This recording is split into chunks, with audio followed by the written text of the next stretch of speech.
Hey everybody, it's your girl Bondy Blue, and I want you to check out Bondy's Boutique and get some of my merch, y'all. I've added some new things like my mermaid cups and the mermaid tees, and also the Shake Them Tits mugs. All right, you asked for it and you got it. Check out Bondy's merch at Bondy's Boutique.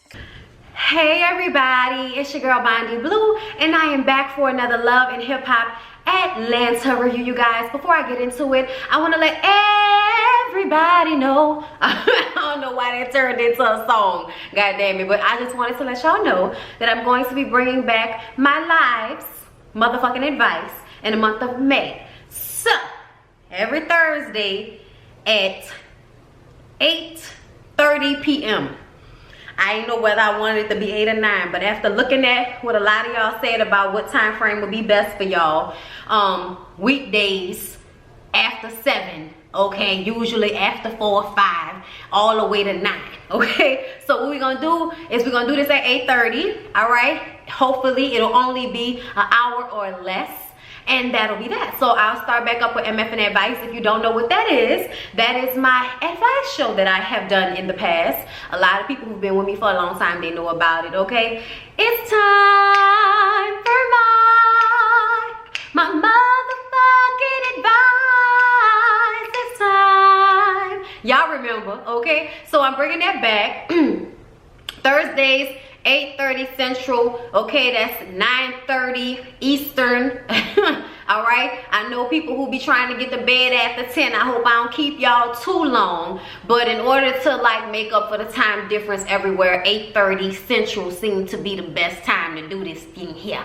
All right, so email me at bondy.brittany@gmail.com. That is down below. All right, as well as my PayPal account and my Cash App and my Patreon. If you ever want to donate to your girl, I appreciate it. Now that I've gotten that out the way, let's get into Love and Hip Hop Atlanta. It was a hot ass mess. We're gonna start off with Scrappy and Young Jock. They're at the gym. They're trying to get it in, okay? Or at least pretending to. Scrappy says that he needs to get this baby weight off him, you heard me, all right? Nigga got buku weight on him ever since he had the baby, and now that he done got the okay on his foot, it's all healed up. Then he can go ahead and jump back into, you know, losing some of this baby weight, you dig? He needs some motivation. So he done invited Young Jock down to the gym, who just standing around, ain't really doing nothing. But he's smaller than we remember him being in the tummy area, all right? Not judging, just making an observation. Here come Kirk and his Adam's apple, all right? Kirk comes in, hey, what's going on, y'all? Yeah, bloggity, bloggity, blah. Then here comes Mo, which makes everything increasingly uncomfortable for Young Jock. You guys remember, Young Jock used to fuck Carly. Mo goes with Carly. They were just at their engagement party. Yes, okay? It's awkward to say the least. We're all kind of looking at Kirk like, nigga, why would you do this to us? We are your friends, all right? Kirk said that he hung with him and feel like they should expand the friendship circle. I'm like, shut up, Kirk, okay? You and your fucking Adam's apple. Everything you say sounds like somebody wrote it down on a piece of paper for you to read in the confessional, nigga, okay? So I don't have time for you right now. What as my girl Roxanne would call it, the prospects, okay? Now, obviously a part of the Frost Facts this season, they're going to have a trip to the cabins, all right?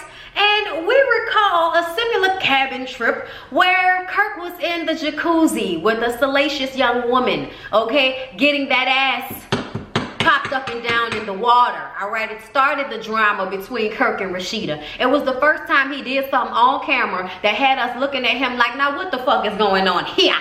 Okay, y'all can't think we this damn dumb. What the shit is this? Okay, we were very like into it. That was like season 3, I think, or season, yeah, I think that was like season 3 or 2. I can't remember, but we were really into that when that had went down. But you know what, that's different. They are on a good page now, and that's what they're doing this time. Now y'all, can I bring attention to the fact that Mo said that he had to go back to Arkansas to handle some business, and the way Young Jock and everybody seemed so solemn, you know what I mean, and just so thoughtful in the moment. It seemed as if more of this conversation had been edited out, okay? And I should have known then that Mona was stirring up a fucking storyline for us, all right? Right in this moment, it was a foreshadowing of what was to come. And I ain't even know. I just had the little tinkling in my spirit. And then when it all revealed itself, I was like, aha, aha, aha.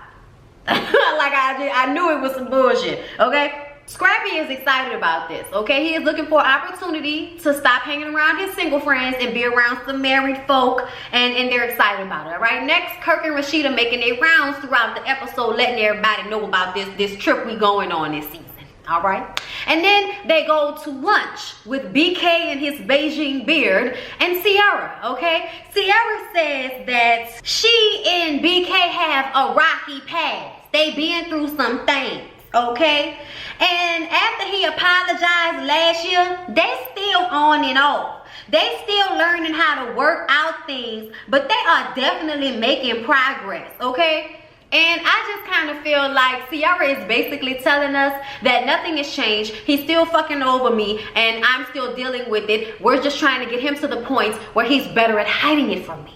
Okay, it felt something along those lines of, y'all bullshitting me right now, aren't you, Sierra? Y'all are bullshitting me. Get out of my facial with this shit. Then we gotta talk about how crazy it was for Pooh and Shay Mack to disrespect Carly at her engagement party. And this is when Sierra talks all the shit in the world about Pooh. I'm like, you was a messy bitch, because it seems to me that you act like the girl is your friend. You go over to her house, you invite her, and you say she invited herself to your birthday party, but I don't think there's no such thing, okay? If I don't fuck with you, you're not coming with me. So if she invited herself, it's because you allowed her to. All right, so don't bullshit, Sierra. I see you, bitch. I see you. I thought it was messy the way you sat up there and talked about Pooh when you probably done sat in her face and act like you're her friend. All right, she talking about how old Pooh is, and I did notice how old Pooh is. Pooh old all up under the eyes. You know, she puts so much makeup on because she's trying to cover the fact that she old, but really it seemed like she looked like a man. I'm sure I'm gonna offend somebody with that. Sorry, I don't know how to say that. She looks masculine in the facial area, and it's because she's putting on a shitload of makeup in order to hide the fact that her ass is too old to be on this show, doing the shit that she doing, talking the shit that she talking, okay? Like, I just want to put that out there right there. So I do agree with Sierra about Pooh being old, but Sierra, the bitch, wasn't too old for you to be kicking it with, and I wasn't, all right? That's when Rashida and Kirk bring up the trip. They're in a good place. They want to share it with everyone. And I'm just like, well, good, because y'all showed and shared all the bullshit with us. Now let's hop over to Akbar and Tiara. They take their children rock climbing together, all right? Tiara is so proud of how Akbar has moved into a better neighborhood, given her child a better education, and moved his ass back into her house, regardless of how bad he's been, okay? Now, Tiara tells her about how Scrap broke down and finally told her the truth about Moniece.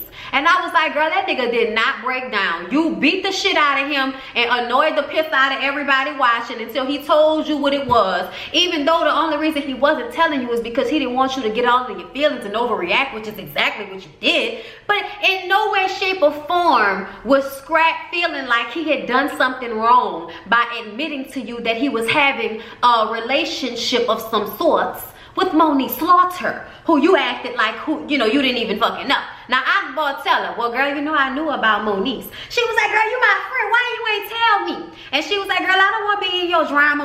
You know, I don't want to be in your drama. And at the same time, Moniece held him down when he was in jail, and she said that he be fucking the shit out of her. So I ain't really want to get in between that, but now that you know, I can say I know, girl, shit. Akbar say that, look, baby, you know I don't sugarcoat not a damn thing. That man was in a whole nother relationship from coast to coast, first of all, and second of all, he ain't claiming you. What's wrong with you, girl? I was like, oh my God, Akbar, please say it. Say it and tell it and say it, Akbar. I swear for God, Akbar is one of the best parts about the show. She is screaming, just like we screaming, Tiara, why are you doing this to yourself? You look like a fool, girl. You look like a fool. Why are you doing this? To us, to yourself, and then you gonna blame the Love and Hip Hop producers? Bitch, you gave us this footage. You gave us this footage. I'm over her, baby. Okay, I am seriously over her. Then she tell her how KK came to her job trying to whip her ass for whipping Scrap ass. And I'm like, well, bitch, that's what you get? That's what you get? That's not your man. That's not your man. He don't want you. He told you he didn't want you. You act like you can't hear, bitch. Like, this your problem, all right? Now Tiara takes her crazy to the next level and tells Akbar she wants her to set up a meeting with Moniece. She wants to get the information about what's going on between Scrap and Moniece from Moniece, since she knows she not gonna get it from Scrap. And Akbar said, girl, you is stuck on stupid, ain't you? I'm not getting involved in that shit. Point blank to the goddamn period. And I just don't understand, Tiara. You are a baby mama, bitch. You a baby mama, girl. You not a wife. You not a girlfriend. You ain't even somebody I come and fuck with no more like that. Alright? That man is not fucking with you like that. So why are you so upset and going on investigative reports and shit trying to figure out what's going on with him and Moniece? Mind your business, girl. Mind your business. It ain't your business. It ain't your business. If she ain't around your son, it ain't your business, okay? I just think this is stupid at this point. Sierra goes over to Akbar's house because they were supposed to meet up and she not answering no phone calls and text messages. So she just, I guess, lets herself into Akbar's apartment. Okay. The cameraman in there sitting in the dark waiting for her to come in. I said, bitch, y'all played too much. Y'all work on my fucking nerves, okay? Akbar said she's supposed to be in the studio with Moniece right now, but she having a banging ass headache, and this is when we gotta go down memory lane about how she got shot 50-11 times. And y'all know how everybody on Love and Hip Hop gets shot in the head. And it's just real sad and everything, but in the moment, it seems so orchestrated, I almost wanted to laugh. I don't want to laugh at the fact that she got shot in the head. I'm just laughing at how hard y'all trying to reiterate this scene to us. And the emotion is not coming across the way it should, all right? It's just not. But I want to say I'm sorry that happened to Akbar. Akbar got shot in the head and the bullet is still in her skull, all right? It's in between the bone of the skull and her actual brain tissue. And sometimes she get these hellified, terrible migraines. And that's what she going through right now. She having a hard time. She can't see. She in there in the dark under the covers. And Sierra is like, oh, girl. No, this is when you got to lean on your people. You got to lean on your friends. All them other bitches who you call your friends, girl. You can't be in here in a fucking dark like this, bitch. I'm like, Sierra, why everybody got to be a bitch? Like, I get it, I do that too, but damn, like in emotional moments, it's not like, girl, get yourself together, bitch. Like, I don't talk like that, so when she be saying it, I be laughing so hard. Cause she said bitch after everything, no matter what. It is hilarious. It's hilarious to see somebody curse more than me for no reason at all. So apparently Akbar has PTSD from what happened. And because of that, Sierra says that she's going to look into getting her some type of therapy so she can deal with it. And I was just like, why she had to break out the picture of the skull, y'all? Why she had to break? All right, I'm gonna let it go. We're gonna move on. So y'all, Tiara meets with Scrap after weeks of them not talking to one another because they were upset.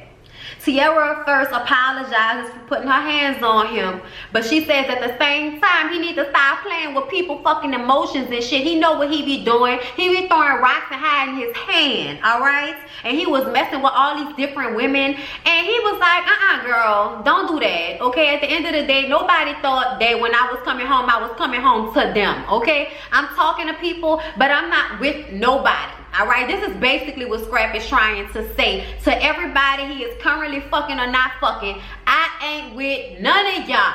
Leave me alone. This is what Scrap is saying in his spirit. But he's trying to be nice about it because he still won't have girls' panties to hit, okay? Like, at the end of the day, he ain't trying to wreck shop. He definitely don't want to fuck up his relationship with Tiara because she may make it hard for him to see his son. And ain't nobody got time for that. Basically, that's all he worrying about is co-parenting. And all she worrying about is his dick and who's on it when it's not her. And I just feel like she needs to grow up. Tiara needs to grow up. Your relationship with that man should only have to do with your son. Meaning, you should not want to fuck him, have relations with him, or anything else if that is going to fuck up the relationship that he has with his son. And you can act like it's not, but don't nobody feel like hearing you talk shit about their daddy because you mad in the moment because he got another woman. Y'all are not together. You need to go to counseling. You need to go to therapy. You need to get the fuck over it. You too old for this shit. You too old for a lot of shit. But right now we gonna leave it right here.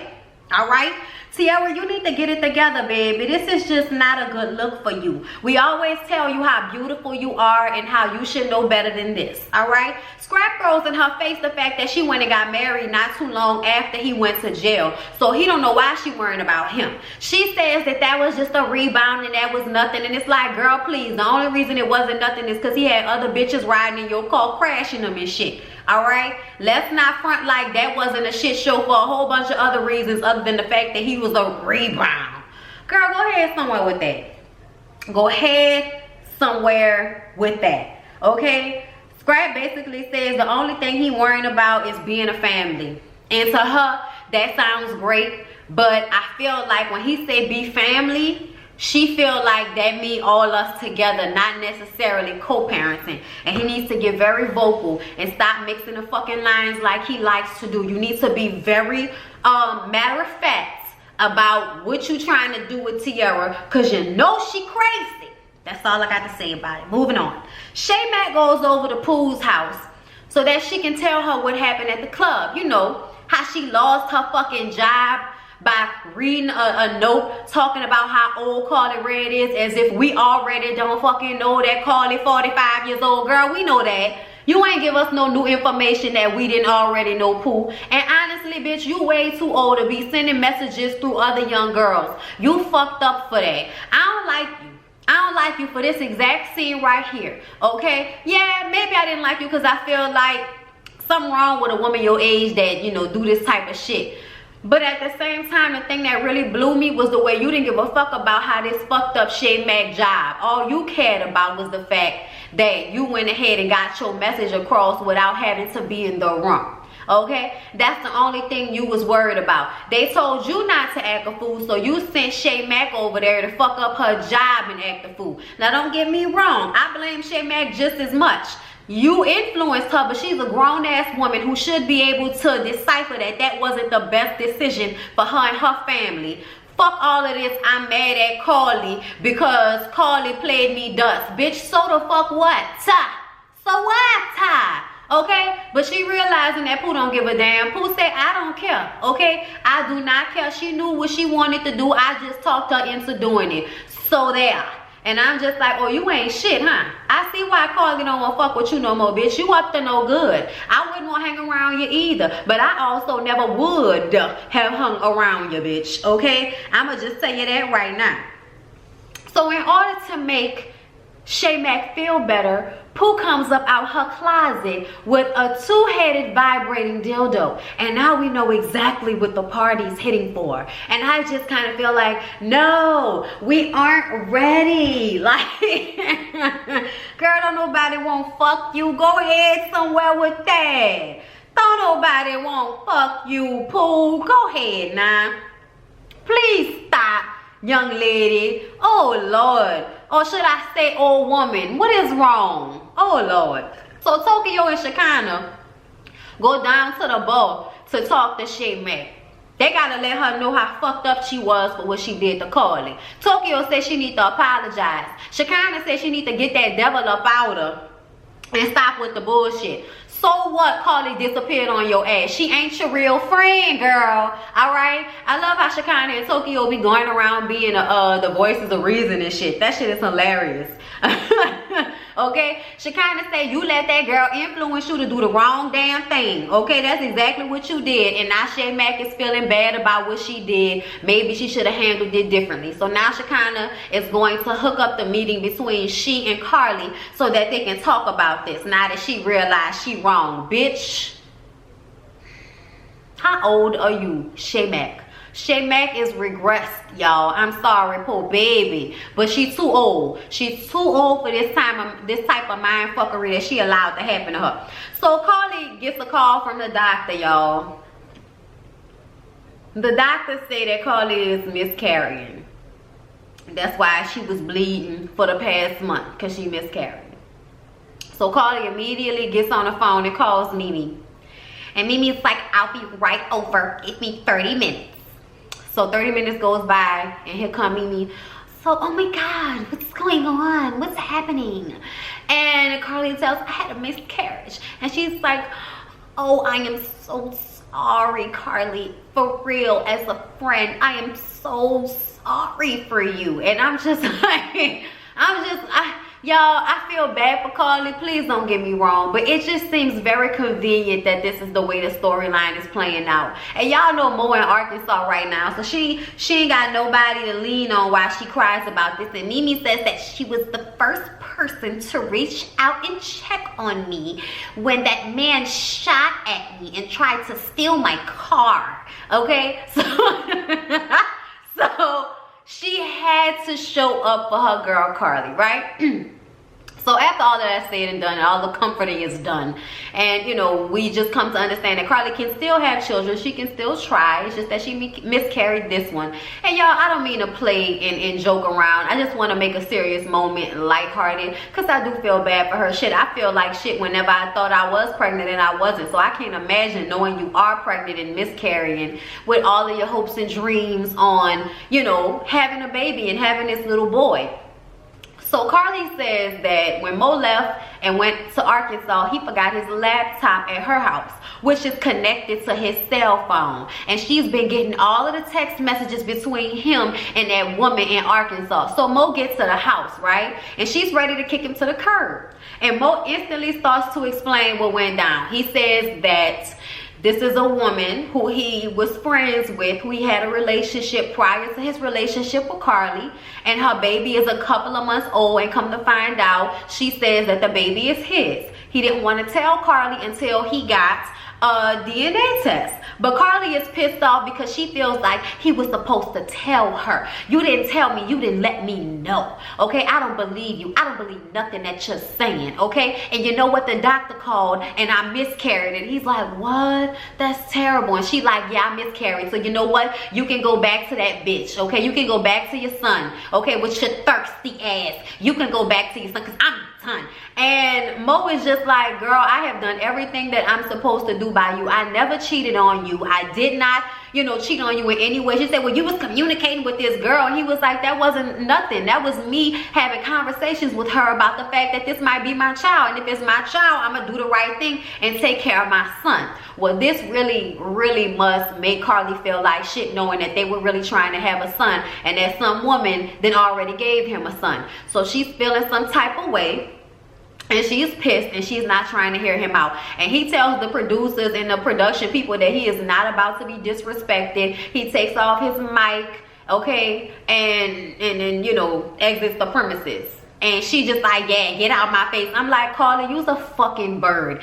See, this is why you can't hold on to a good man, Savannah girl. Because instead of hearing him out and listening to what he had to say, okay, you didn't say nothing on them text messages told you anything other than what he said. So I don't understand why she couldn't hear him out and have some type of understanding. I understand being pissed off, but in y'all whole relationship over a baby that happened before he got with you, girl, come on. You tripping the fuck out. Girl, go ahead and ruin your blessing if you want to. I don't know how many other niggas gonna want to put a diamond on your finger, girl. I don't know. Not many. So y'all, Moniece doesn't understand why people in Atlanta think that she has time to waste. She was supposed to be in the studio with Akbar, like I told y'all. But instead, she in there with Tokyo because Akbar is late. Alright, Tokyo say, you know she ain't got no good reputation. Okay? And plus, you don't want to be hanging around her. You're going to end up like Tommy. Then she get in a fight with Tommy. Tokyo is mad at Moniece, alright? Because she just found out via the Shade Room or whatever, when that video was posted of Tommy and Scrap making out, okay? And then somebody was in the comments, Tiara, talking about, oh, I thought that you was messing with Moniece and all of this. So, you know, she mad that she didn't get the 411 from Moniece. She had to see it on the blogs. Moniece says that it's not what she thought it was gonna be. Alright, it's not what she thought it was. Alright, she is not out here fucking for sport no more. She is getting older. She is somebody's mama, and she not trying to mess around with no Scrap. Out here don't know what he want, fucking on every other girl and the ex and the baby mama and all of this. Moniece says the situation is complicated, and Tokyo says, well, guess what, bitch, pick your face up off the fucking floor. I was like, well, damn, bitch, I guess that's a form of support, ain't it? Pick your face up off the floor. So then Moniece decides to have a conversation with Scrap. She rolls up on him And they're in this coffee shop, and she's like, well, you're meeting with me in a coffee shop after 8 p.m. So obviously you're out of the halfway house and you weren't going to tell me. And he's like, why are you even thinking about it like that? What if I wanted to surprise you? I'm like, nigga, please get out of here with that. And Moniece isn't fooled by that either. She's like, boy, please, okay? I just seen you online kissing Tommy and holding her the way you kiss on me and hold me. Then I gotta be fighting with your crazy ass baby mama and all of this, and I'm gonna need for you to get that shit, you know, under control, or I could just chuck the deuces and peace out and head back to LA, bitch. Okay, you just let me know what you want. And Scrap is like, look. He said Moniece held him down when he was in jail. She is the type of woman that a man in jail would want, but I ain't in jail no more. Like, I feel like that's what you really wanted to say, okay? But he didn't say that. And then she started to cry about how, you know, the next time she thought she would feel this way is when someone was on one knee. And I was like, Moniece, what the fuck is you talking about, bitch? Like, what is happening right now? You putting way too much stock in this relationship. You was just getting some dick, and you must have been dickmatized because you thought this was way more than what it was. He ain't giving you none of this emotion back, girl. He ain't giving you none of this emotion back. He says, you know what, Moniece, it's not you, it's me. Bitch, as soon as he said that, you should have grabbed your purse, got you a latte, and went on back to your car. Because this conversation is over. He tells her that the only thing he's interested in is co-parenting and taking care of his family. And she says, well, you know what? I wish you luck with that. And she takes off a necklace and gives it to him. I'm like, what the fuck was that? A dog tag? The shit? Thought you had something, didn't you, Moniece? Now you're back with AD. Girl, get out my face. So y'all, Erica Dixon came out of nowhere right quick, right fast in order to orchestrate a scene for us, all right? While at the same time announcing that she's pregnant with twins, all right? So Mama D and Erica's mom and Rashida and Mimi are there, and it's a surprise to them. Nobody but Erica's mom obviously knows what's going on, but when Erica comes downstairs with her daughter, E-Money, she has a little basket with 2 rabbits in front of her, and she's holding it like this, so she's hiding her belly. And when they look inside the basket, they see that it's 2 bunnies, and then, you know, they see that she has a pregnant belly because she has some overalls on with just like a bra on, so you could just see her pregnant belly. And they're like, oh, girl, I just saw you. What is that? Girl, she pregnant with twins. That baby bump came out of nowhere overnight, girl.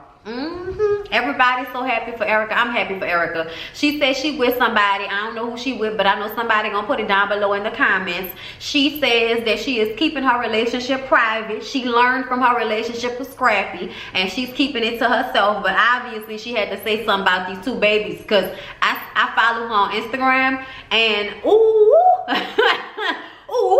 girl, my back hurt looking at you. God damn. So before all of that happened, we got to deal with Carly Red. Because Carly Red comes inside, and Rashida is telling everybody about the cabin trip and inviting them to come out. And she's like, girl, I got to talk to y'all. So she takes Mimi and Rashida to the side to tell them about what she found out about Mo. And they both like, girl, why would he tell you that he got a baby if he don't know yet? Like, girl, what he gonna say? I got a baby, let me fuck on you. And I'm like, Rashida, stupid as shit. She should know about this situation, shouldn't she? All right? They basically telling Carly the same thing I was saying. Girl, have a conversation with that man. If it wasn't him cheating on you, okay, there is something to be salvaged here. We could totally understand why he would have wanted to wait until after a DNA test. Why tell you about something that's gonna upset you if we come to find out that it's not yours? Well, Carly felt like they should have went through that together, and the fact that he wanted to deal with it on his own, well, guess what? He can deal with it on his own, because she is too through.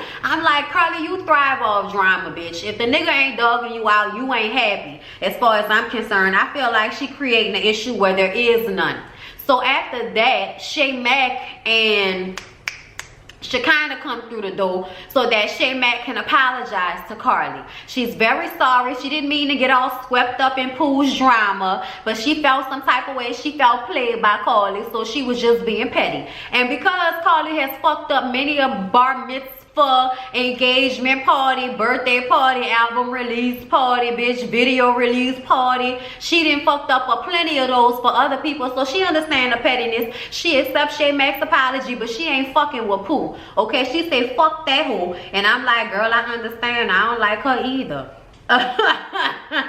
I don't like like her either, girl. And that's when they laugh about how Pooh broke out her vibrating two-headed dildo trying to fuck on Shay Mac, but Shay Mac didn't want to fuck on her. I was like, Shay Mac, you look like you done dipped in a lady pine, girl. But that's it, y'all. I hope y'all enjoyed the review. Please don't forget to like, comment, and subscribe to my channel if you have not already.